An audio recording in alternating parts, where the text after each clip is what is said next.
चलिए, अब है कि लीनियर वेरिएबल डिफरेंशियल ट्रांसड्यूसर, जिसको शॉर्ट फॉर्म में हम लोग बोलते हैं एलवीडीटी। एलवीडीटी मतलब होता है लीनियर वेरिएबल डिफरेंशियल ट्रांसड्यूसर। और ये क्या करता है, ये क्या करता है कि डिस्प्लेसमेंट को चेंज करता है। किस में चेंज करता है डिस्प्लेसमेंट को? इलेक्ट्रिकल क्वांटिटी, मतलब वोल्टेज में ये डिस्प्लेसमेंट को चेंज करता है। ठीक है, अब इसमें हम लोग देखेंगे, इसमें हम लोग देखेंगे कि कैसे ये चेंज करता है। तो सबसे पहले इसका इंट्रोडक्शन देख लेते हैं। इंट्रोडक्शन मतलब ये क्या होता है। तो इसमें जैसे इसको हम लोग सेकेंडरी ट्रांसड्यूसर बोलते हैं। सेकेंडरी ट्रांसड्यूसर क्यों बोलते हैं? तो यहाँ पे हम लोग डिस्प्लेसमेंट को चेंज करते हैं वोल्टेज में। तो डायरेक्टली डिस्प्लेसमेंट तो होगा नहीं, डिस्प्लेसमेंट करवाने के लिए या तो फोर्स लगाना पड़ेगा, फोर्स लगेगा या प्रेशर लगेगा। तो प्रेशर किस में चेंज हो रहा है? प्रेशर के कारण क्या है? डिस्प्लेसमेंट हो रहा है।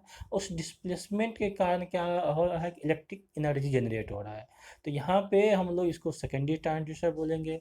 सेकेंडरी ट्रांसड्यूसर क्यों बोले तो हो गया। अब इसको हम लोग इंडक्टिव ट्रांसड्यूसर भी इसको बोलते हैं। क्यों इंडक्टिव ट्रांसड्यूसर बोलते हैं?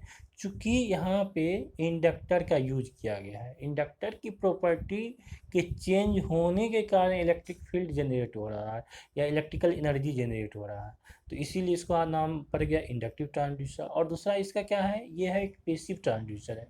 पेसिव ट्रांसड्यूसर क्यों है? तो इसको हम लोग इसके पास खुद का एनर्जी नहीं होता, मतलब इसमें मतलब चेंज होता है तो वो खुद का एनर्जी उत्पन्न नहीं होता। कि कोई बाहरी एक्सटर्नल एजेंट के द्वारा इसमें हम लोग एनर्जी डालते हैं, तो उसके बाद मतलब क्या होता है कि उसके बाद ये वर्क करता है। तो यहाँ पर हम लोग है कि L V D T is a inductive transducer. L V D T is a inductive transducer which converts linear motion और डिस्प्लेसमेंट इनटू इलेक्ट्रिकल सिग्नल। जो क्या कर रहा है कि लीनियर मोशन के कारण या डिस्प्लेसमेंट के कारण इलेक्ट्रिकल एनर्जी जनरेट होता है। और ये काम करता है, ये काम करता है। एलवीडीटी जो काम करता है म्यूचुअल इंडक्टेंस के प्रिंसिपल पे काम करता है। कैसे म्यूचुअल इंडक्टेंस के प्रिंसिपल पे काम करता है? चूंकि चूंकि यहाँ पे जो हम लोग यूज करेंगे, यहाँ ट्रांसफार्मर का यूज किया जाता है। और ट्रांसफार्मर क्या होता है कि प्राइमरी वाइंडिंग से सेकेंडरी वाइंडिंग में ईएमएफ मतलब मैग्नेटिक फ्लक्स जनरेट होता है, जिसके कारण वोल्टेज जो इंड्यूस होता है प्राइमरी कॉइल से या प्राइमरी वाइंडिंग से secondary winding. That's why it is called mutual inductance transformer. तो यहाँ पे अगर इसको हम लोग देखेंगे तो यहाँ पे हम लोग देखते हैं कि LVDT works on the principle of mutual inductance. Here the word differentiable is the used at the output value we get the difference value of the voltage produce at the two secondary winding. मतलब इसमें जो output जो आता है वो output कैसे आता है? वो जो हम लोग इनपुट डालते हैं, इनपुट के कारण जो हम सेकेंडरी में जो ईएमएफ जनरेट होता है, तो ईएमएफ जनरेट होता है तो उसका जो आउटपुट होता है वो डिफरेंस फॉर्म में होता है। मतलब यहाँ पे हम लोग सेकेंडरी जो है दो वाइंडिंग लेंगे, प्राइमरी एक लेंगे और सेकेंडरी हम दो लेंगे। इसीलिए इसका नाम पड़ गया इसके डिफरेंशिएबल ट्रांसड्यूसर, क्योंकि यहाँ जो आउटपुट मिल रहा है वो डिफरेंस के फॉर्म में मिल रहा है। तो हम लोग बोल सकते हैं, एक सेकेंड, हम लोग बोल सकते हैं, क्या बोल सकते हैं, एक सेकेंड।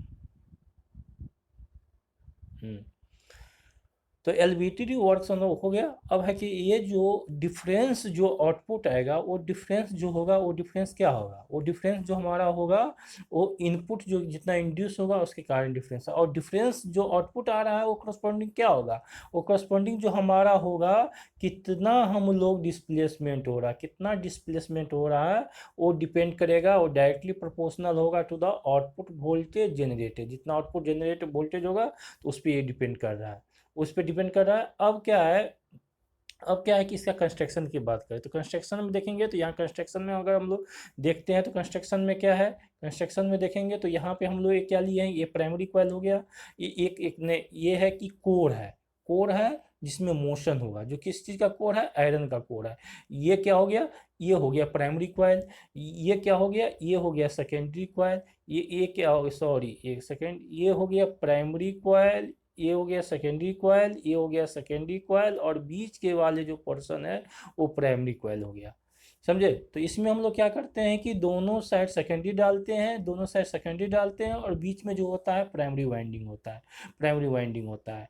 और जहाँ पे हम लोग इसमें डालते हैं, जो कंस्ट्रक्शन जो इसका हम लोग देखेंगे तो प्राइमरी वाइंडिंग के सहारे हम लोग इनपुट डालते हैं। इनपुट वोल्टेज जो होगा वो किसके सहारे होगा, वो प्राइमरी वाइंडिंग के सहारे, किसके सहारे होगा, प्राइमरी वाइंडिंग के सहारे होगा। और जो आउटपुट हमारा निकलेगा वो किसके सहारे निकलेगा, वो हमारा सेकेंडरी वाइंडिंग के सहारे आउटपुट हमारा निकला। ठीक, आउटपुट जो सेकेंडिंग है, तो यहाँ पे हम लोग प्राइमरी वाइंडिंग एक होता है और सेकेंडरी वाइंडिंग दो होता है। और दोनों जो वाइंडिंग होता है वो क्या होता है कि एक दूसरे से 180 डिग्री फेज शिफ्ट होता है। 180 डिग्री फेज शिफ्ट करने का मतलब हुआ एक को हम लोग क्लॉकवाइज में डायरेक्शन में वाइंडिंग कराएंगे तो दूसरे जो सेकेंडरी है उसको एंटी क्लॉकवाइज डायरेक्शन में करेंगे। और सारा का सारा जो कंस्ट्रक्शन है वो क्या है कि सिलिंड्रिकल शेप है, बीच में क्या है कि वो मतलब खाली जगह है, उस खाली जगह के थ्रू हम लोग एक इसमें कोर डाले हुए हैं, जो कोर के डिस्प्लेसमेंट के कारण ईएमएफ जनरेट होगा। और वो उसकी डिस्प्लेसमेंट जो चेंज हो रही है वो किसमें चेंज हो रही है, वो हमारा इलेक्ट्रिकल एनर्जी में जनरेट हो गया। अब आगे हम लोग इसमें जाएंगे तो ये तो डायग्राम हम लोग देख लिए, डायग्राम में देख लिए कि प्राइमरी वाइंडिंग। अब इसका कंस्ट्रक्शन अगर हम लोग पढ़ते हैं तो कंस्ट्रक्शन में अगर हम लोग देखेंगे तो कंस्ट्रक्शन में हम लोग देख रहे हैं, यहाँ से हम लोग देखेंगे कि the transformer consist of A primary winding P and two secondary winding S1 and S2 wound on the cylindrical form which is hollow in nature and contains the core। मतलब उसका नेचर जो होगा जिसपे प्राइमरी और secondary winding मतलब लपेटा रहेगा वो सिलिंड्रिकल फॉर्म रहेगा, जिसकी शेप जो होगी हॉलो शेप में होगा। हॉलो शेप करने का मतलब होगा कि बीच का जो पोर्शन होगा वो खाली होगा, जिसके अंदर क्या रहेगा, एक कोर रहेगा। कोर कैसे, कौन सी का रहेगा, आयरन कोर रहेगा। अब क्या है कि अब हम इसमें हम लोग देखेंगे both the secondary winding have an equal number of turns. जो सेकेंडरी वाइंडिंग होगा, दोनों सेकेंडरी वाइंडिंग में नंबर ऑफ टर्न्स की बात किया जाए तो दोनों में नंबर ऑफ टर्न्स क्या होगा, सेम होगा। मतलब दोनों में नंबर ऑफ टर्न्स सेम होगा, मतलब अगर जितना अगर S1 में है उतना ही S2 में होगा। और दोनों को हम लोग क्या करेंगे, प्राइमरी वाइंडिंग के दोनों either side of the primary winding, मतलब दोनों साइड हम लोग प्राइमरी वाइंडिंग के दोनों साइड इसको लेफ्टेंगे। अब क्या है कि द प्राइमरी वाइंडिंग, ये पॉइंट को देखेंगे तो the primary winding is connected to an AC source which produce a flux. वो क्या कर रहा है कि फ्लक्स प्रोड्यूस कर रहा है, फ्लक्स प्रोड्यूस कर रहा है, वो उस फ्लक्स प्रोड्यूस होगा और flux produce in the air gap voltage are induce in the secondary winding. और जो प्राइमरी में जैसे हम लोग इनपुट वोल्टेज डालेंगे तो प्राइमरी में क्या होगा कि इलेक्ट्रिक फ्लक्स डेवलप होगा, मैग्नेटिक फ्लक्स डेवलप होगा, और उस मैग्नेटिक फ्लक्स जो है वो सेकेंडरी वाइंडिंग पे इंड्यूस होगा। अब क्या है कि ये मूवेबल, अब इसमें देखेंगे a movable soft iron core is placed inside the former and displacement to be measured is connected to iron core. अब कहने का मतलब है कि जो बीच में जो हम लोग सॉफ्ट आयरन कोर रखे हुए हैं तो उसके डिस्प्लेसमेंट होगा, और वो कौन चीज करेगा, तो आयरन कोर होगा। आयरन कोर होता है, आयरन कोर इसलिए हम लोग लेते हैं कि क्योंकि आयरन कोर की जो होता है परमेबिलिटी ज़्यादा होता है और हाई सेंसिटिव होता है। क्या होता है, हाई सेंसिटिव होता है, इसीलिए हम लोग यहाँ पे आयरन कोर लेंगे। आयरन कोर लेने से क्या हो गया, हाई परमेबिलिटी होगा, तो ज़्यादा से ज़्यादा मैग्नेटिक फ्लक्स उसमें इंड्यूस होगा। और ये पूरा जो कंस्ट्रक्शन है वो पूरा कंस्ट्रक्शन को हम लोग क्या करेंगे, स्टेनलेस स्टील के अंदर रखेंगे। जो हमारा जो प्राइमरी वाइंडिंग, सेकेंडरी वाइंडिंग और आयरन कोर का जो कंस्ट्रक्शन है जो हॉलो सिलिंड्रिकल शेप का है, वो सारे चीज़ को हम लोग किसके अंदर रखेंगे, एक स्टेनलेस स्टील के अंदर रखेंगे, ताकि कहीं बाहर से कोई इलेक्ट्रोस्टैटिक या इलेक्ट्रोस्टैटिक्स या इलेक्ट्रोमैग्नेटिक फील्ड उस पे इफेक्ट न डाले। उसके चलते बाहरी मतलब इलेक्ट्रोस्टैटिक या इलेक्ट्रोमैग्नेटिक्स फील्ड से बचने के लिए हम लोग सारे चीज को स्टेनलेस स्टील के द्वारा कवर करेंगे, जिसको हम लोग शील्डिंग भी बोलते हैं।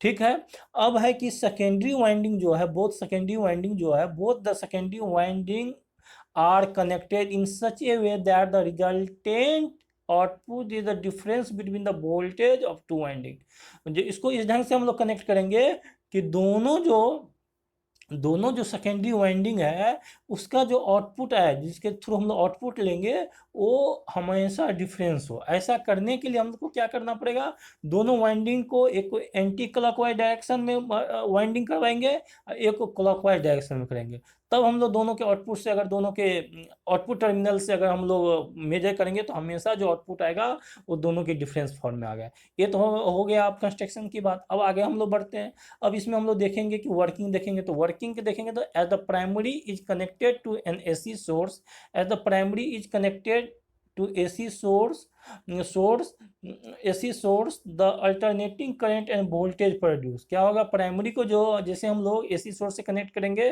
तो क्या होगा, उसमें करंट और वोल्टेज डेवलप होगा। वो करंट और वोल्टेज जो डेवलप होगा वो सेकेंडरी पे इंड्यूस करेगा। तो produce in the secondary of the LVDT the output in the secondary S1 is V1 and the secondary S2 is the V2। जो प्राइमरी के कारण जो सेकेंडरी पे वोल्टेज इंड्यूस होगा तो S1 पे क्या होगा, V1 होगा, और S2 पे जो होगा और V2 होगा। इस तरीके से आउटपुट अगर हम लोग देखेंगे तो आउटपुट जो हमारा आ गया वो कितना आ गया, आउटपुट जो हमारा आ गया V, और जो आ गया V1 माइनस V2 आ गया। अब हम लोग इसको देखते हैं कि जो जो एक्चुअल में डायग्राम होता है वो कंस्ट्रक्शन एक कैसा होता है। तो यहाँ पे हम लोग देख ले हैं, एक्चुअल में देख रहे हैं। यहाँ पे क्या है कि हम लोग प्राइमरी के थ्रू हम लोग क्या दिया है, V इन दिया है, और सेकेंडरी के थ्रू हम लोग क्या दिया है, सेकेंडरी यहाँ पे S1 हो गया और इधर से S2 हो गया। ठीक है, और दोनों क्या है कि एंटी क्लॉकवाइज डायरेक्शन में वाइंडिंग किया हुआ। प्राइमरी के अक्रॉस हमारा वोल्टेज S1 के अक्रॉस V1 है, और S2 के अक्रॉस हम लोग देखेंगे तो क्या है, V2 है, और बीच का जो जो है कोर है। अब इस कोर के मूवमेंट के कारण हमारा क्या होगा, इस कोर का जो मूवमेंट होगा उसके कारण क्या होगा, हमारा EMF किस पे ज्यादा होगा, इसके मूवमेंट अगर करेंगे तो ऊपर नीचा मूवमेंट होगा, ऊपर नीचा मूवमेंट होगा, तो उसके आधार पे किस S1 पे ज्यादा इंड्यूस होगा या S2 पे ज्यादा इंड्यूस होगा, वो हमको मतलब मेजर करना है। अब और जो V आउट लेंगे तो एक हम लोग S1 के क्रॉस, एक S1 टर्मिनल के क्रॉस, एक S2 टर्मिनल के क्रॉस, और इस तरीके से हमारा V आउट जो हो जाएगा V1 माइनस V2 हो गया। अब आगे बढ़ते हैं। तो अब हम लोग इसको देखें, according the position of the core there are 3 cases arises. मतलब कोर के पोजीशन के आधार पे हम लोग डिसाइड करेंगे कि मतलब इसके सेकेंडरी पे कितना इलेक्ट्रिक एनर्जी जनरेट हो रहा है। अब इसके लिए हम लोग 3 गो केस लिए, 3 गो केस होगा कि एक पहला केस ले लिए। कौन सा पहला केस ले लिए, पहला केस जो हो गया, पहला केस जो हो जाएगा वो हो जाएगा जब हमारा क्या रहेगा, जब हमारा S1 जो रहेगा वो लेफ्ट पोजीशन पे रहेगा। S1 जो रहेगा वो लेफ्ट पोजीशन पे रहेगा। लेफ्ट पोजीशन कहने के मतलब जो हमारा S1 मतलब लेफ्ट पोजीशन के कहने का मतलब जो हमारा कोर जो है, जो आयरन कोर है वो लेफ्ट पोजीशन पे रहेगा। ये कहने का मतलब ये हुआ कि हमारा जो कोर है वो कोर ज़्यादा से ज़्यादा किस पोजीशन पे है, S1 साइड पे है। तो S1 साइड पे रहने के कारण क्या होगा, इसके द्वारा S1 जो यहाँ पे जो प्राइमरी के द्वारा जो EMF जनरेट होगा, मैग्नेटिक फ्लक्स जनरेट होगा, वो ज़्यादा से ज़्यादा इस पे इंड्यूस होगा। क्यों इंड्यूस होगा, चूंकि हमारा कोर जो है वो किस साइड में है, S1 साइड में है। तो S1 साइड में रहने के कारण इधर क्या होगा कि ज़्यादा एनर्जी जनरेट होगा, एनर्जी जनरेट होगा। इसका मतलब ये हुआ कि S1 पे जो है S1 पे ज़्यादा एनर्जी जनरेट होगा। मतलब S1 का जो वोल्टेज V1 है वो ज़्यादा होगा कंपेरिजन विद द S2, और S2 पे क्या होगा कि कम होगा। S2 पे कम होगा और S1 पे ज़्यादा होगा। तो टोटल EMF जो होगा V आउट जो हो जाएगा वो V आउट क्या हो जाएगा, V1 माइनस V2। और V1 माइनस V2 हुआ तो V1 क्या हो जाएगा, V1 कम होगा, V1 ज़्यादा होगा, V1 ज़्यादा होगा, V2 कम होगा। तो आउटपुट V आउट जो हमारा आ जाएगा वो हमारा क्या आ जाएगा, पॉजिटिव आ गया। तो पॉजिटिव आ गया, तो जैसे हमारा V आउट पॉजिटिव आ गया तो उससे हम लोग क्या देखेंगे, उससे हम ये चीज़ मतलब शो करेगा कि हमारा जो कोर है उसकी डिस्प्लेसमेंट जो है बाएं तरफ है। इससे इससे हमारा ये निष्कर्ष निकलेगा, कंक्लूजन निकलेगा, जो कोर है वो बाएं तरफ है।